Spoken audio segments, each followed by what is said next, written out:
Hello बच्चों, welcome to RP classes. आज की वीडियो में हम करेंगे हिस्ट्री का फर्स्ट चैप्टर कर रहे थे, जिसके कुछ क्वेश्चन हमने पिछली वीडियो में कर लिए। अब हम इन क्वेश्चनों को आगे बढ़ाते हैं। देख लीजिए क्वेश्चन नंबर जो नेक्स्ट है, सिंधु घाटी की सभ्यता के माप तोल की विधि के बारे में आप क्या जानते हैं। सिंधु घाटी की सभ्यता के माप तोल के बाट विभिन्न आकारों वजन वाले हैं। ये सभी बाट चार्ट नामक पत्थर से बनाए जाते थे। आगे है, सिंधु घाटी सभ्यता के लोगों के निर्वाह यानी आजीविका करने के कोई दो तरीके। सिंधु घाटी सभ्यता के लोगों के निर्वाह का प्रमुख तरीका क्या था? कृषि था।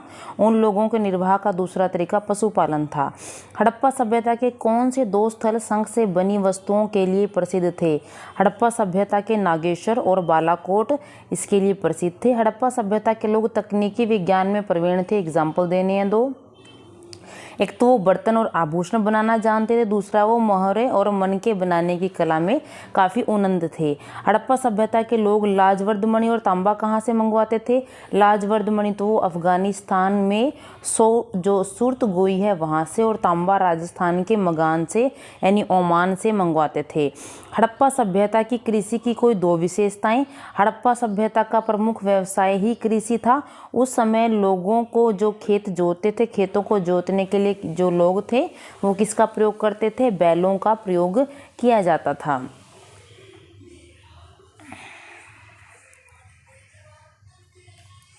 हड़प्पा स्थलों से प्राप्त मुख्य अनाजों को या फिर कौन कौन से अनाज थे, किस किस थे? गेहूं, जौ, दालें, बाजरा, तिल और सफ़ेद चना। हड़प्पा सभ्यता के किन स्थलों से हमें नहरों और जलाशयों के साक्ष्य मिले हैं? जो नहरें कहाँ कहाँ से मिली हैं? सुरतगोई स्थल से नहरें। धोलावीरा स्थल है वहाँ से हमें क्या मिला है? जलाशय मिला है। हड़प्पा संस्कृति के लोग किन किन जानवरों से परिचित थे? भेड़, बकरी, गाय, बैल, भैंस, सूअर, कुत्ता, ऊंट, हाथी। और किस पशु का ज्ञान नहीं था? तो घोड़े का ज्ञान नहीं था। गणेश्वर जोधपुरा संस्कृति से आपका क्या अभिप्राय है?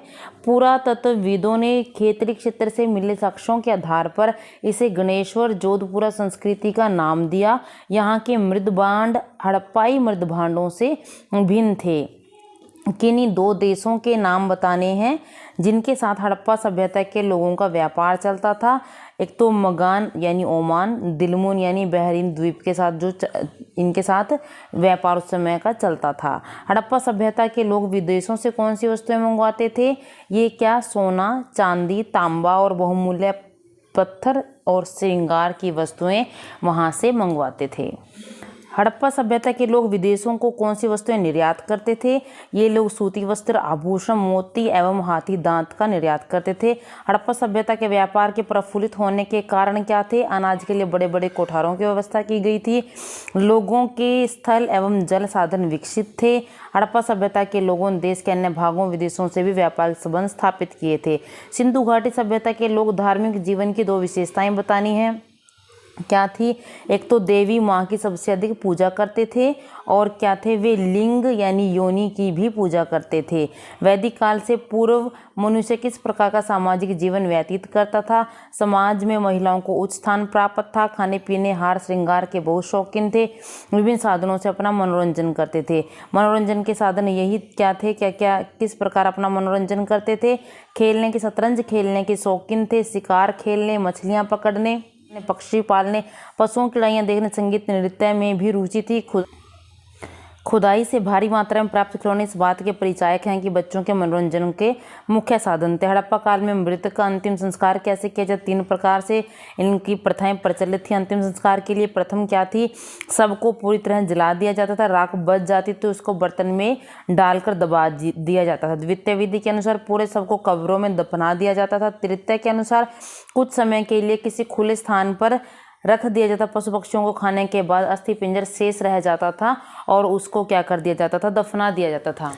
हड़प्पाई संविधानों की कोई दो विशेषताएं बतानी है, यानी कैसे संविधान? कुछ कब्रों की सतह कच्ची थी, कुछ पर ईंटों की चिनाई थी। कुछ कब्रों में शवों के साथ मृदभांड और आभूषणों को भी दफनाया गया था। हड़प्पा सभ्यता के शहरों में लोगों को उपलब्ध भोजन सामग्री कौन कौन सी थी?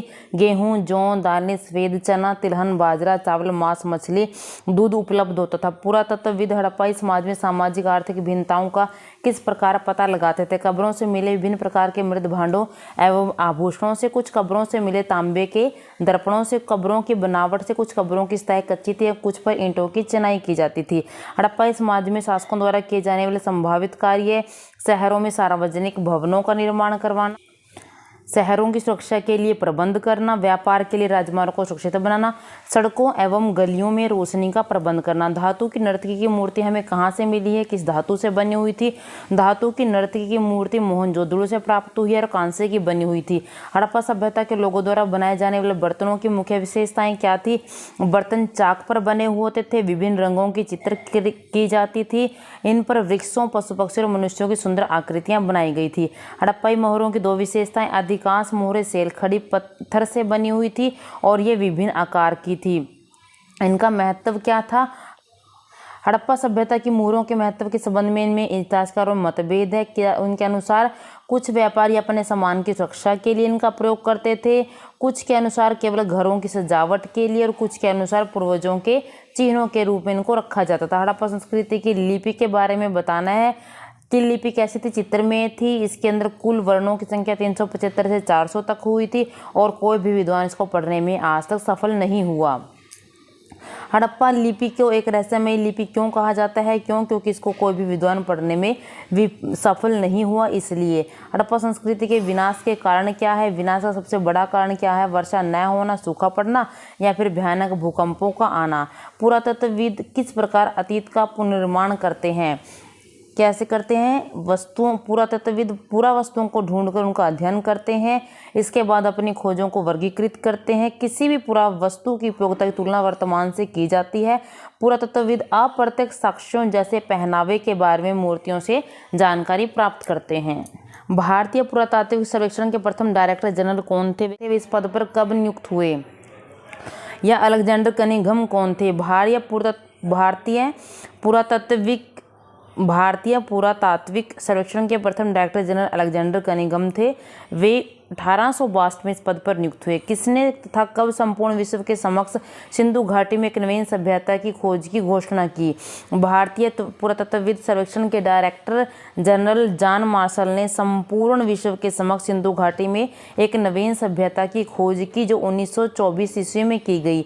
जॉन मार्शल कौन था? किस पुस्तक की रचना की? जॉन मार्शल क्या थे? भारतीय पुरातत्व सर्वेक्षण के डायरेक्टर जनरल थे। उन्होंने Mohenjodaro and the Indus civilisation नामक पुस्तक की रचना की। पुरातात्विक पुरास्थल कैसे बनते हैं? पुरातात्विक पुरास्थल वस्तुओं और संरचनाओं के निर्माण, प्रयोग और उन्हें त्याग दिए जाने से बनते हैं। टीला किसे कहते हैं? टीला उसे कहते हैं जब लोग एक ही स्थान पर नियमित रूप से रहते हैं एवं वे भूमि खंड का लगातार उपयोग करते हैं और पुनः उपयोग करते हुए आवासीय मलबों का निर्माण करते हैं। स्तर किसे कहते हैं? अल्पकालीन या स्थायी परित्याग की स्थिति में हवा, पानी की क्रियाशीलता और कटाव के कारण भूमि खंड के स्वरूप में परिवर्तन आ जाता है। ये स्तर एक दूसरे से रंग, प्रकृति और उनमें मिली वस्तुओं के संदर्भ में भिन्न होते हैं।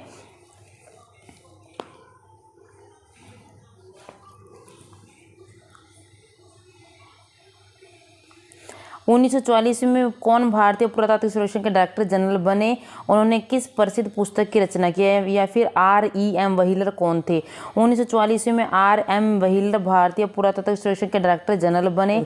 उन्होंने माई आर्कियोलॉजिकल मिशन टू इंडिया एवं पाकिस्तान नामक प्रसिद्ध पुस्तक की रचना की। हड़प्पा सभ्यता के बारे में जानकारी प्राप्त करने में विद्वानों को किस प्रमुख समस्या का सामना करना पड़ता है?